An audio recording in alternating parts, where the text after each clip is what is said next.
Oluvannyuma lw'okumala emyaka 38 nga Cranes teyeetaba mu mpaka z'ekikopo kya Africa okuva 1978, FUFA etandise kaweefube okuteekateeka ttiimu y'eggwanga The Cranes okuvuganya obulungi mu kikopo kya Africa ekinayindira Gabon ku ntandikwa y'omwaka guno. Ekibiina ekiddukanya omuzannyo gw'omupiira mu ggwanga ekya FUFA kifulumizza omujoozi ogw'ebyafaayo nga guno gwe gugenda okwambalwa Cranes mu mpaka zino, era oluvannyuma gwa kuwanikibwa era guterekebwe mu kkuumiro ly'eggwanga ery'ebyafaayo. Omujoozi guno gukoleddwa era ne gutoonwa bannayuganda abalina obukugu ng'akabonero akalaga nti bwa byafaayo eri bannayuganda. Omwogezi wa FUFA Ahmed Hussein ategeezezza nti olw'ebyafaayo by'omujoozi guno si gwakozesebwa mu mpaka ndala zonna okuggyako eza Africa Gabon ezinayinda ku ntandikwa y'omwaka guno. Omujoozi guno gukoleddwa mu bika bibiri okuli omumyufu n'omweru.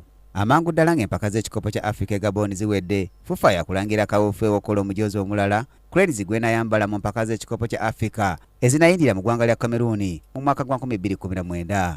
Bannayuganda era bakuweebwa omukisa okutona omujoozi guno kisobozese okuggyayo ennono n'obuwangwa bw'eggwanga lyattu Uganda.